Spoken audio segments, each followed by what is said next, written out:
You can never out negative somebody who is naturally negative because you're fighting on their ground. Their comfort zone is being negative. Your comfort zone is being positive. So if you try to step into somebody else's comfort zone, it's like fighting an uphill battle. A lot of times you'll lose. Why even fight a battle you know you're going to lose when you don't even have to fight the war? A sign of haters is a sign you're doing something right. A lot of people focus on the haters instead of making the haters more upset, which is ignoring them, and B, just adding more value. Eating to live, yeah, I'm living to eat. Catch me enjoying vegan recipes. Film for chlorophyll. Greetings, it's your boy Gartatia. So I come up with this amazing analogy to help people who have platforms. How do you get to the next level? How do you understand what you've built so far on your platform? And how do you, using what you understand, survive in the kind of dog eat dog, crabs in the barrel mentality, go past that and then continuously add value and grow your business? And I was thinking about what's the best way I could explain it. I'm chilling at my special spot, undisclosed location, and the idea hits me. I'm kind of just relaxing on a hill, sun is shining, this idyllic day, and I'm hearing this loud noise, and I open my eyes and I see this tour ship. It's like, this is built in 1942, and this was a monument of Abraham Lincoln, and oh, to your right, these changed to red, blue, and green to represent. So just there's a tour guide with this loud speakerphone telling the tourists what's happening, and I'm just looking at the boat, and I'm looking at the water, and I'm thinking about water, and I'm thinking about how we appreciate water so much, how water is life. Even Bruce Lee is like, water, you pour it into a cup, it becomes the cup. You pour it into a jar, it becomes a jar. You pour it into a bowl, it becomes a bowl. Be more like water. So I'm thinking about all these things, and I'm like, water's everywhere. Water's in the air. Water is inside of us. Like, we're 70% water. I'm just getting super excited about water. And it kind of hits me. I start thinking about people really like that how to build your platform episode. How could I expound on that? And what would help me kind of break it down? So you know me, I'm a huge nature nerd. So I love applying the laws of nature to help you understand your business better. So I came up with the concept of, imagine if value is water, just like water is so invaluable to all of us. And the more water you have, the more value you bring. So that's the concept I kind of had. And I was thinking about, what are the bodies of water we see in nature? We see ponds, we see rivers, we see lakes, we see oceans. And okay, what are these bodies of water? They are sources of water to drink, but more importantly, they're habitats, they're ecosystems, right? What are our businesses? What are the communities we're trying to build? The tribes we're trying to be chieftains of? These are ecosystems, these are habitats, a place where our listeners, quote unquote, a habitat, a place where the animals in the ecosystem, fauna and the flora, are living and thriving, hopefully. So I was like, oh, that's an amazing analogy. And I was thinking how you have different tribes, you have different types of businesses, and you have businesses of different types at different levels. Just like you have different bodies of water, but you have, of these bodies of water, you have bigger versions of these bodies of water, right? Like, so you have a pond, and then a bigger version of that is like a lake, and then you go from a lake to an ocean. They're just different names, but really they're just bigger and bigger bodies of water. They've accumulated more water. So I kind of dove into that, and I kind of want to start it with people at the pond level. These are the entrepreneurs. They've been in their business 6 months to 2 years, very early phases, little to no growth in the beginning. They are experiencing a lot of different highs and lows, a lot of highs in the sense of a lot of this is new to them. So a lot of that beginner's excitement is there. They have a lot of motivation at this point, a lot of enthusiasm. They're becoming comfortable with being called podcasters. They're becoming comfortable claiming the identities of runners, becoming comfortable claiming the identity of marketers, business owners. So these are the people, they're kind of new to what they're doing, their endeavor, and they have amassed a name for themselves. They've gotten some certificates. They maybe have a place, a spot that they have a restaurant from or that they do their business from. These are people, they have a website. they have started a YouTube channel and they are not in the thousands yet. They may have anywhere from 50 to 500 followers. So these could be followers on Instagram. These could be subscribers. These could be just people who are in their circle who are aware of them. And they may have 5 to 10, I don't want to say ride or die, but they have 5 to 10 people. Let's call them fans. They have 5 to 10 fans, right? These are the people every time they post, oh, great video. This brought me value. Like, comment, share. So they have enough support from these fans to keep them going like, I'm doing something right. And also they have motivation. So tying this into a pond, what do we see? The pond usually has not a lot, but some wildlife. You will see like a swamp or something, I guess a swamp, aka a pond.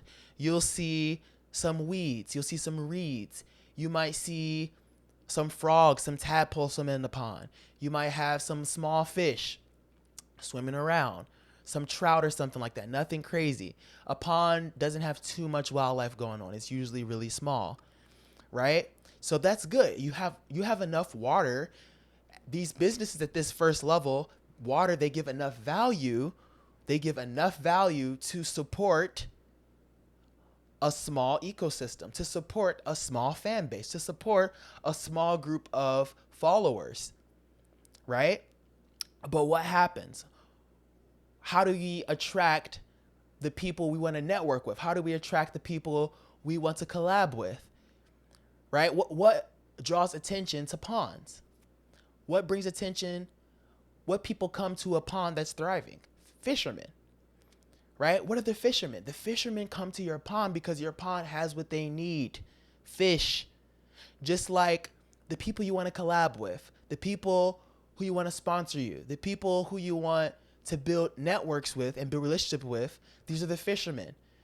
But you want them to come to your pond, right? But does your pond have enough fish?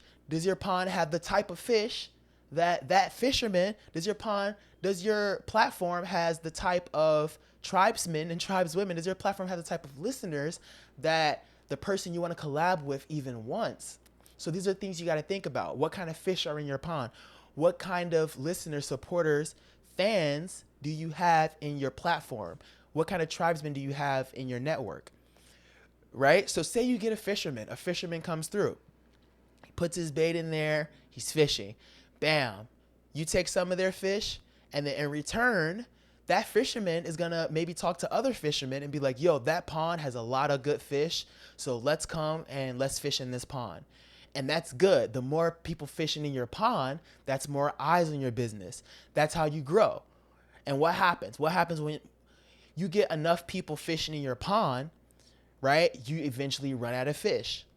And that could be a good or a bad thing, right? If you run out of fish, that's a bad thing, right? Because what does that mean? That means that you've reached the point where you have water, you've given value, but then nobody sees it, right? You're invisible basically. Here's all this water, a place, a utopia where fish could thrive and prosper with all the amenities, right? However, it's invisible. So you don't want to get to the point where you don't have fish in your pond. So what do? You got to become bigger than a pond, right? And then, so we just made an example of a good fisherman, right? So a good fisherman is somebody, they come to the pond, they take a fish, right? But in exchange, they're adding water to you. They're adding more water to your pond. So yes, they took some fish, but they added water to your pond. So now you go up your bigger pond now, right? So that's the good analogy. In the bigger pond you have, the fish that you have, they're going to talk to more fish. They're going to have babies with the other fish and then have fish babies and fish baby tadpoles. And there's going to be more supporters in your ecosystem. So I hope this analogy isn't losing you all. Hold on before you get to the next level. So these are good fishermen. Good fishermen, they fish in your pond, but they don't fish too much. They don't take all of your people, right? And they give back value. They add water to your pond, make you a bigger pond. So you're gaining way more fish than the fish they're taking away. Now, here's the thing. Where you attract good fish, where you attract good fishermen, you also attract bad fishermen.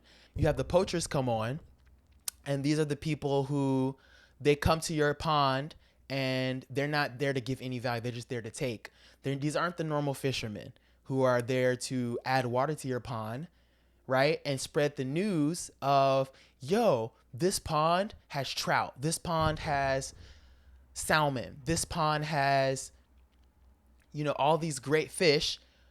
Spread the word around town, come fish at this pond. And every time these fishermen come, these are people want to collaborate with you. These people want to network with you. And they're also adding buckets. They're bringing a bucket every time, adding to your pond. That's how you grow from a pond to the next level. But some of these people, as I mentioned before, these are poachers. They come to your pond and they stick their dirty little fishing rod in there and they take some of your best fish. They take some of your best fish, like, I don't know if swordfish are in pond. I don't know what's a really high quality fish, but they're taking good quality fish out of your pond. They're eating up all your moss and they're not adding no buckets. They don't come with any buckets to your pond. So what happens? A lot of people see these, they call them clout chasers, or see these haters, or see these people trying to, soil their name. And what do? They get really hot. They get angry. They get upset. And what happens to water when it gets really hot? It boils. And what happens when water boils? It dries up, it evaporates. So taking that to your business, to the thing that you've built, a lot of people, they only focus on how that person's taken. They focus so intently and let that piss them off so much, move them so off center, that somebody is trying to take from them, that somebody is trying to convert their fish, convert their fans from to their pond, or to basically make their fans leave their pond. And that can manifest as a lot of people getting angry, wanting to attack that person, wanting to get out of their energy, right? They might be a naturally giving person. They might be a naturally peaceful person. So they are going to take on the energy, fighting fire with fire, of that person who is the negative entity, who is just there for attention, who is there just to antagonize. They're going to step into those shoes, fighting fire with fire, and then try to drag the other person down too. So what happens with that? I have this understanding just through experience. You can never outwit a devil. You can never out negative somebody who is naturally negative, because you're fighting on their ground. Their comfort zone is being negative. Your comfort zone is being positive. So if you try to step into somebody else's comfort zone, it's like fighting an uphill battle. A lot of times you'll lose. So why even fight a battle you're going to lose when you don't even have to fight the war? And what do I mean by that? A lot of people, oh, that poacher's eating up all my fish. And the secret is just add more water. You see someone hate it. You see the haters come. What do they say? A sign of haters is a sign you're doing something right. So instead of focusing, a lot of people focus on the haters instead of making the haters more upset, which is ignoring them, and B, just adding more value, adding more water. You'll add so much water, right? You'll add so much water, becoming a lake so fast that fisherman, his boat is going to sink. You're adding so many more. You have so many fans or fish that are rushing in. It's going to overwhelm that hater's boat, or it's going to overwhelm that person won't even be able to fish in your water anymore, because your water, he's going to need a bigger boat, right? As you become a lake, his little canoe or whatever the little pier he was on, that's been flooded now. So there's other ways to fight, or I don't want to say fighting. There's other ways to go beyond the hate that you get from, these poachers who come into your ecosystem, your habitat.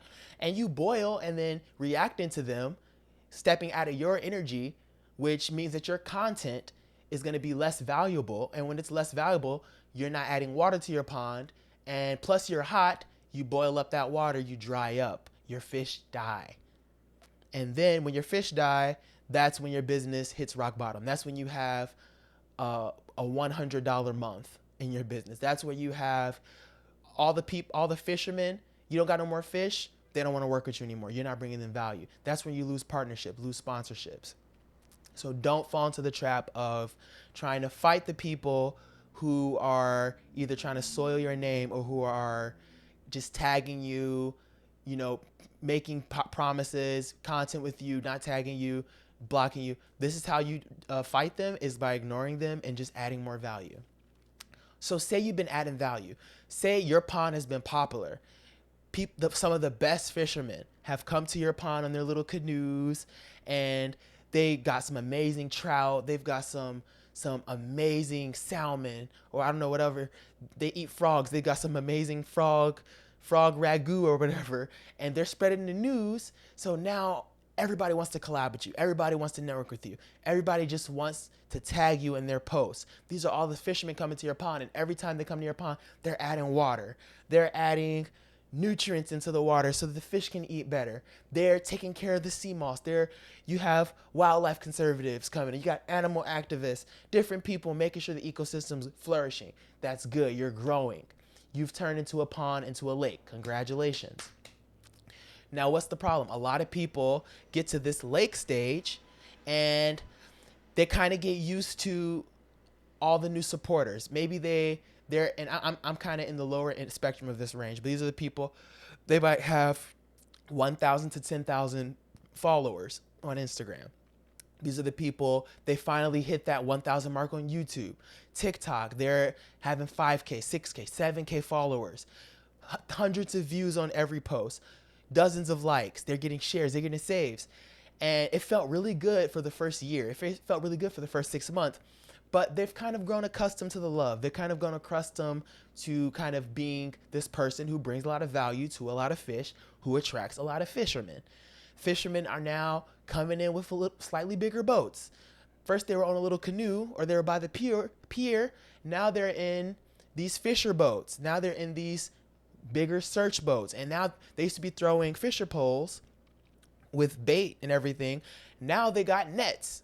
So they're fishing, but they're also adding gallons of water. They're adding gallons of nutrition, gallons of food for the fish so they can grow and multiply.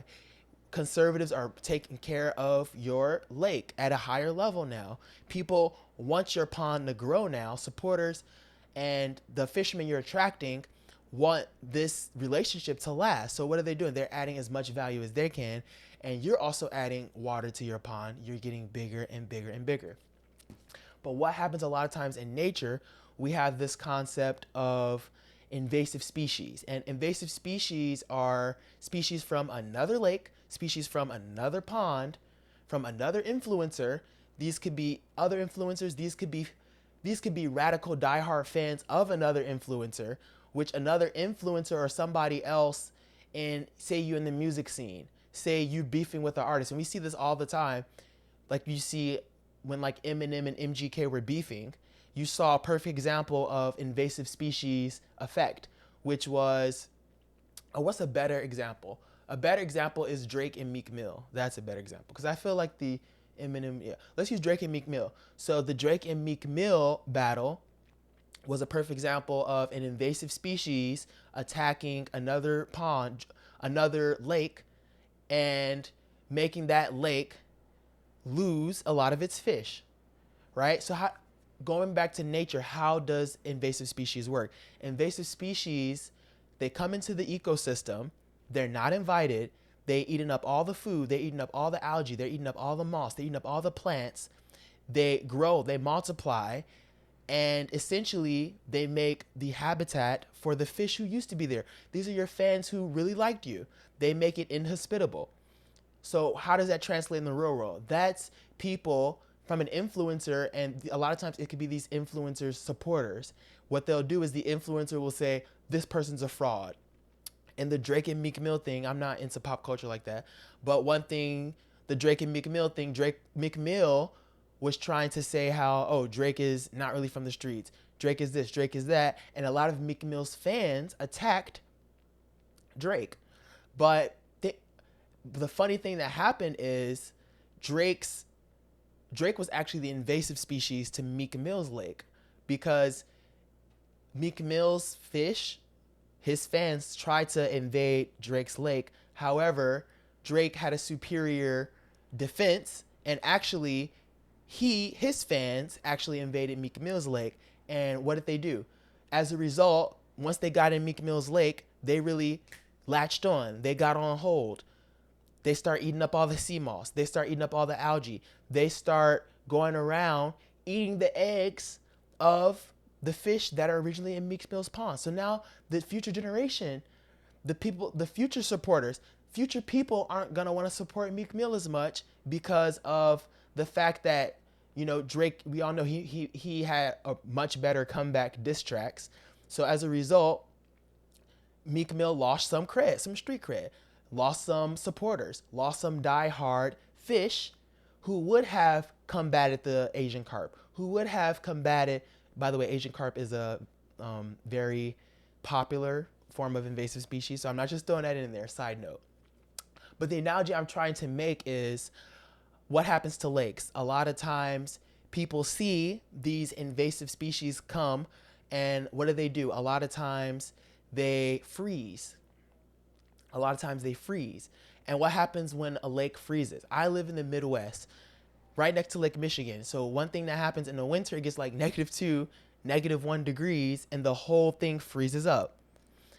Don't hit me up, all the Animal Planet gurus and Discovery Channel junkies. Gartasia, they don't actually die in the wintertime. I fucking know, okay?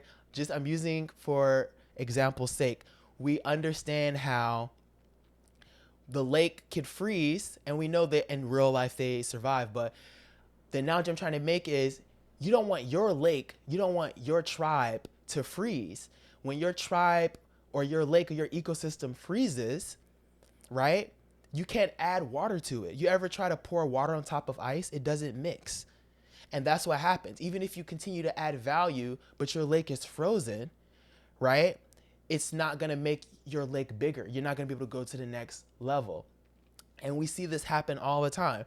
We see a lot of people get attacked like a diss track, like Pusha T coming at Drake or Meek Mill coming at Drake, right? Drake was an example of a very strong lake. His supporters or his fans really messed with him, so they were able to combat. So I'm actually going to introduce 2 ways you can combat that. One way is to not freeze. So what does not freeze mean? People freeze up. When do you freeze? We look at what freezing is, like on a psychological level. It's the fight or flight reflex, right? Or some people freeze, fight, flight, or freeze. So what you don't want to do is you don't want to flight. You don't want to run away, because when you run away, then you're just making it too easy. These are the people, they see some resistance and they give up. So we're not even going to include these people, because a lot of people, when they get to the lake stage, they don't just throw in the towel like that. But what I do see is a lot of these people get to this stage and they freeze. They don't know what to do. They're overthinking. They're inactive. They're indecisive. They're in their head a lot. What do these sound like? A lot of these things can be treated by focusing on your mental health. A lot of these things can be achieved by, are you taking care of your body? Are you practicing breathing exercises so you're staying stress-free, so you're staying calm? Are you maintaining healthy relationships in your life? Who are the people you're spending most of your time with? Are you in a toxic relationship? Are you eating healthy so that you're replenishing your body after putting in all these hours in your business? A lot of people build a lake. A lot of people build a platform past the pond stage, past the stage where their puddles getting dried up, past the stage where they experience some measure of success, to the point where they're getting 5 to 10K followers. They're getting 1,000, 2,000 subs on YouTube. They're getting 5K plus TikTok followers. People are talking about them. People are hitting them up to be on their show. Fishermen, quote unquote, other influencers are pulling up to their lake to dip their fishing poles in their lake. Influencers are now coming up unasked to network and collab with you, because you've proven to give value not only to the fish in your lake, but also to the fishermen. You're giving value to your supporters and also the other tribe leaders who are doing similar things to you. They're able to come to your lake and convert some of your fish, come to your lake, fish in your lake, take some of your fish, and in return, they give some of their clout, they give some of their fans, they give some of their audience, quote unquote, adding more water, growing your pond into a lake, growing your lake into an ocean, right? So we understand how that works. But when you freeze because you've let these things fall to the wayside. You're not taking care of your health. You freeze because You're overthinking. You're not meditating every day. You're not doing the yoga. You're not de-stressing. You freeze because your diet has gone to shit. So how do you fix that? You fix that. Sometimes you're taking a little pause from adding water in the pond. So that means you might take a pause from adding value. You might take a pause from posting every day just to, or just so you find balance of how can I maintain my mental health? How can I stay healthy and also continue to add value? So maybe you were adding buckets. Maybe you got to add half a bucket until you kind of restore your feng shui, get back in the rhythm so that people coming in, invasive species, try to throw dirt on your name, try to erase your legacy, trying to make you look bad, you can just effortlessly brush it off like water on your back because you've built the mental, physical, and spiritual resistance to that so that you don't freeze. So that's one way to fight it. And going back to the Drake scenario, you can also fight invasive species, which could destroy your lake by, how do you fight invasive species in real life? Some fish prey on invasive species. So what does that mean? Get fish in your pond who will attack and defend your lake, quote unquote, eat the Asian carp or eat the invasive species. What does this mean? Find ways, maybe make content or find ways to bring value. Maybe you're just adding water. Maybe you got to add a little bit of phosphorus. Maybe you got to add a little nitrogen. Maybe you got to add a little ginger ale in the water. Maybe you got to add a little salt in the water so that you're making your lake an environment for a different kind of fish. Maybe you want to have alligators. Maybe you want to have crocodiles in your lake to eat these Asian carp, to eat these invasive species. But the crocodile's not going to come because your water not salty enough. The crocodile's not going to come because your lake is not, sweet enough. Your lake doesn't have enough sea moss or algae, or I don't know what crocodiles need to survive. Maybe your lake is too deep or something, and crocodiles need like a shallower type of lake or something to lay their eggs, or I don't know. The point is, find out creative ways if you are someone who is constantly getting attacked and assailed by invasive species, people trying to copy you, people trying to ruin your name, people making up stories and allegations about you and trying to make your followers hate you. One way is to so you say you have fans, make your fans supporters. So one way is to attract the type of fans, the type of people who are ride or die for you. And you can do that by doing giveaways. You can do that by just finding ways, I'm already adding value. How can I really impact people? Have you seen whose fans are absolutely fanatical? Have you seen Tyler the Creator's fans? No. YoungBoy fans. Oh my God. Have you seen YoungBoy fans? NBA YoungBoy fans are the most violent, belligerent, loyal fans of all time. If you if you say one negative thing about NBA YoungBoy, they'll all like literally hive mind, burn you at the torch. YoungBoy better. So like it's literally become a meme because there's even a meme about how YoungBoy fans eat dinner, right? How YoungBoy fans go to school, because his fans are just fanatical, right? The reason YoungBoy has developed such fanatical following is because he's just been somebody who he's always on live. He's talking directly to the fans, right? He's always keeping life updates. He's consistent. He's constantly bringing. YoungBoy is young, literally no pun intended, but his discography is huge. He makes so much music. He blesses his fans with content. He's constantly giving value. He's constantly making music. So the key to finding ways to deal with people who are sending hate your way, the way to effortlessly deal with people who are trying to ruin your name without having to fight fire with fire, is actually just being creative, seeing how you can model other people who get a lot of hate and see what they're doing to have such loyal fans, and you just apply that to yourself. Maybe you need to get on Instagram Live more. Maybe you need to do more giveaways. Maybe you need to do, like, if you're like a celebrity or like a musician or something, maybe you should take more autographs. Maybe you should have days where you just go to, these little towns and cities and just give back to the community.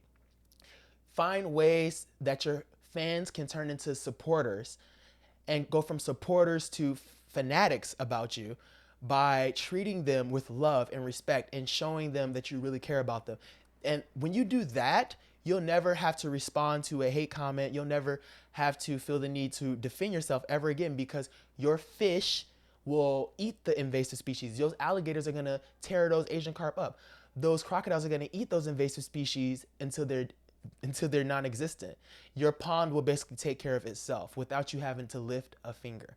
Young boy was a bad example because I think he does also reply to the negativity, but his fans also reply. So it's one of those situations. But you get what I'm saying. Get a loyal fan base. That is a way to combat the negativity. If they're loyal for you, they will combat the disloyalty or the people trying to attack you, and you won't even have to lift a finger. What's another way lakes can die? Another way lakes can die out is from the same hate and negativity that you get from other people, a lot of pressure, just dealing with the new stresses. If you're, again, not taking care of the mental health, not taking care of the other spheres of life that are crucial, what happens to a lot of lakes? They get really salty. What happens to you when you get super stressed, when you feel victimized all the time, when you feel like the world is against you and you have to carry the world on your shoulders? A lot of people get bitter. A lot of people get weak. A lot of people get salty. And what happens when a lake gets salty? It dies. An example, we have the Dead Sea. I think it's a lake. But essentially, it's become so salty that it can't support life. It is inhospitable to life.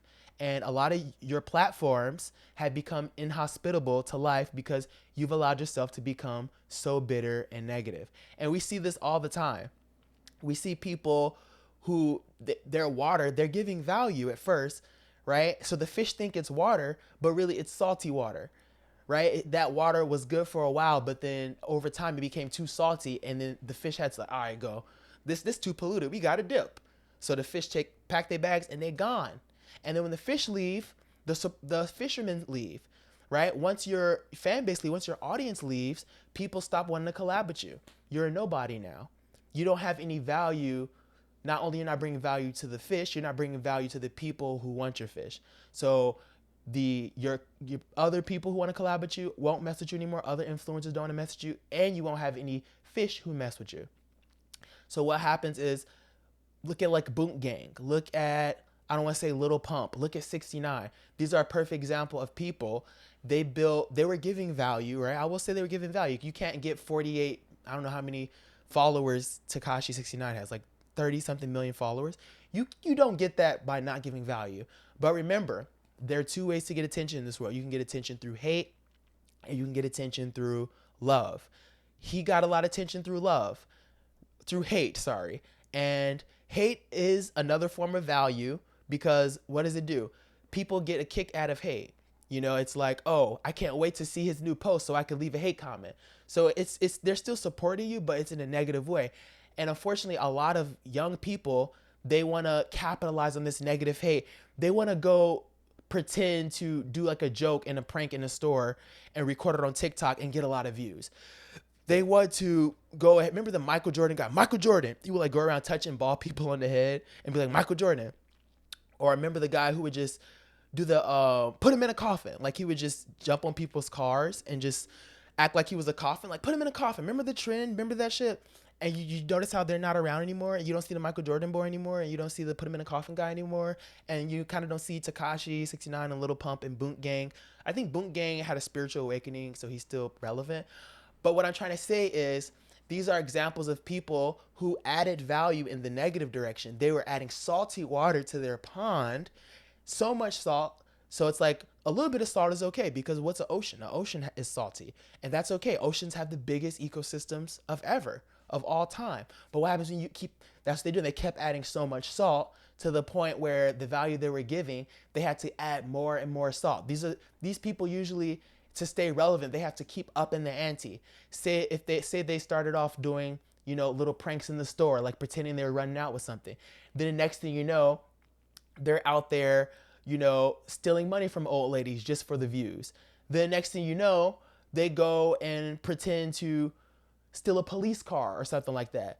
And it's like they keep up in the ante to the point where then they actually get caught. They actually go to jail. So what happens to that point? They're no longer giving value, not even the negative value, because they can't, because they're locked up. Or in the worst case scenario, some of these people actually die.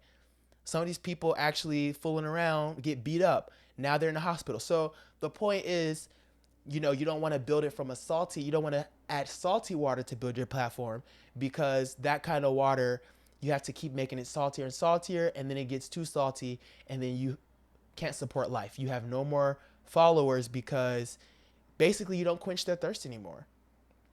So these are the two ways. If you've gotten to the point you're past the pond, now you're a lake, don't let the invasive species destroy you. Stay calm, keep a level head, and keep adding value. Or the other way is to build super diehard loyal fans through adding different types of value.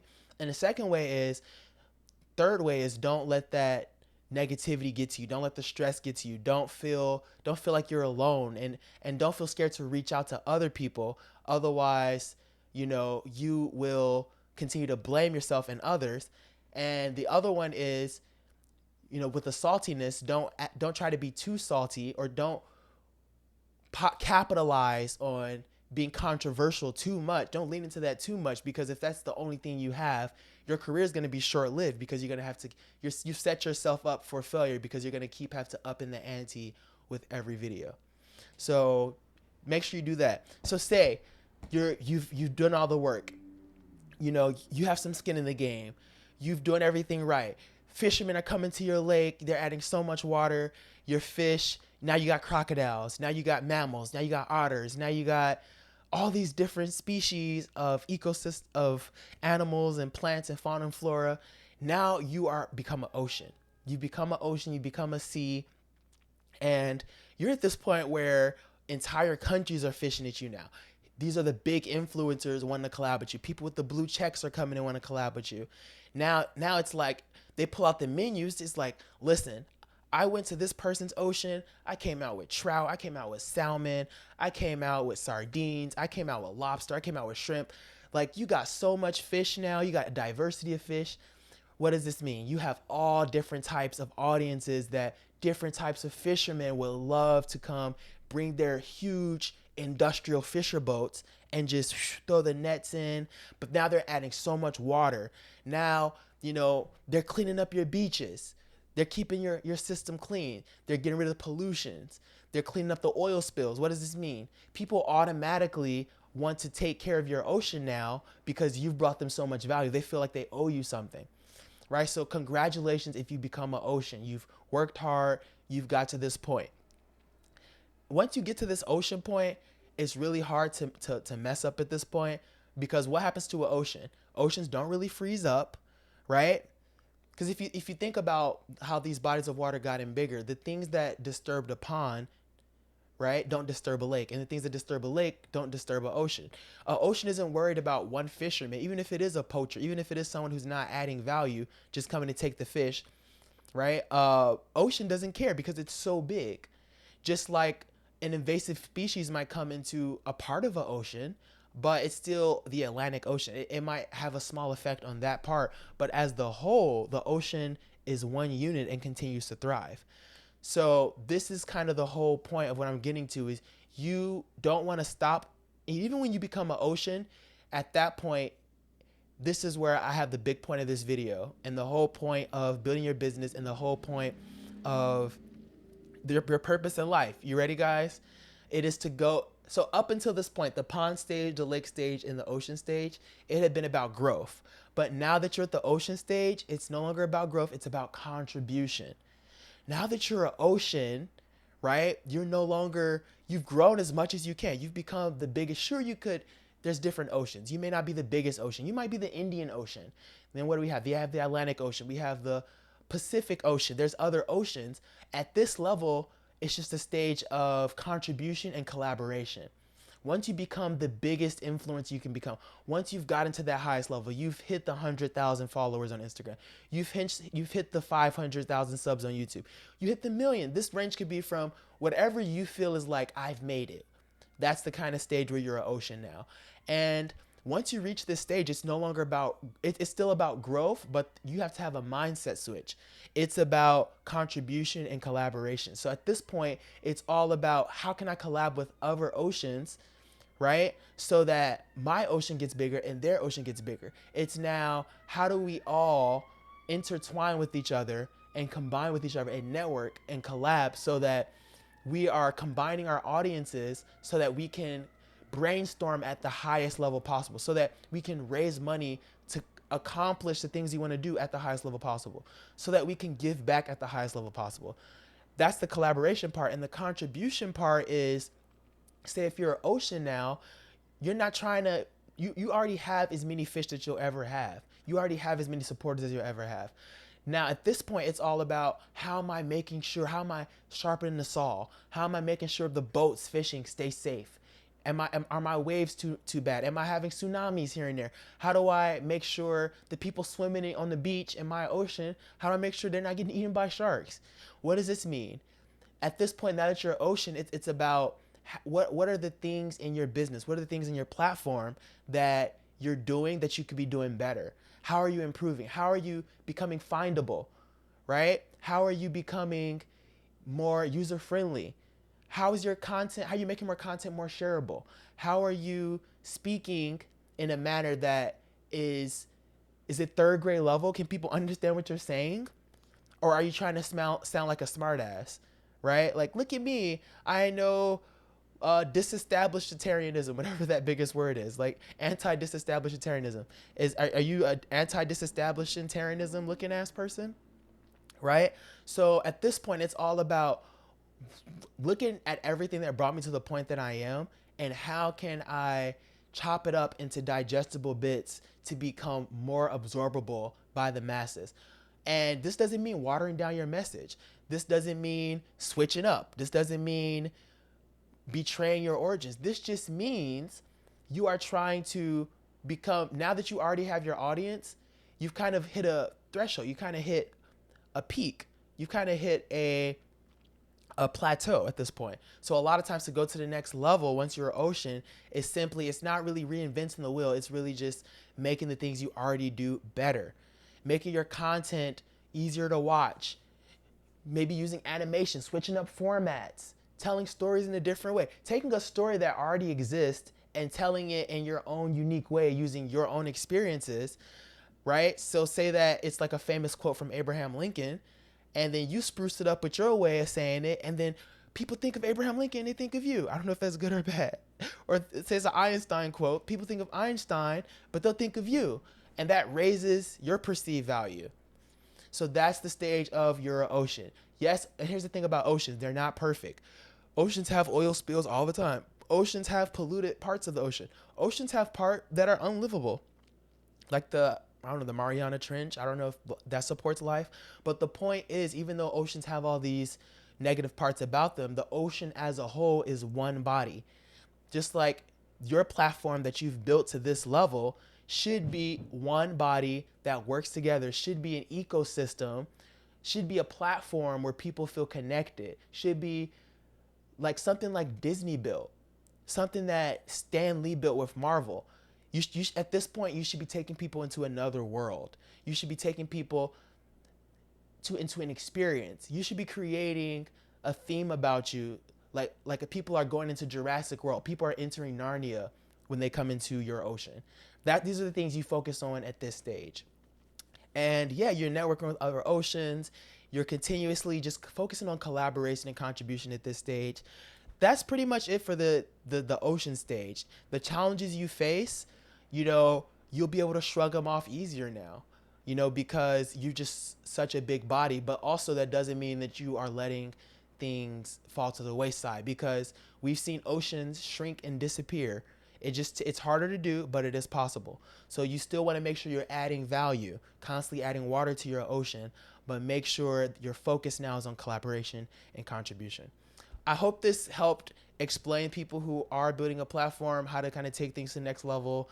And I thought like using the example of oceans was helpful to explain it. But let me know if this helped. And yeah, I hope this helped just a thirsty and hungry entrepreneur, someone who has just been working their ass off, trying to go to the next level. We're not saying trying, going to the next level. And I hope this helps shed some light. And as always, stay hydrated, stay breathing in this good ass oxygen. And most importantly, stay basic. I love you.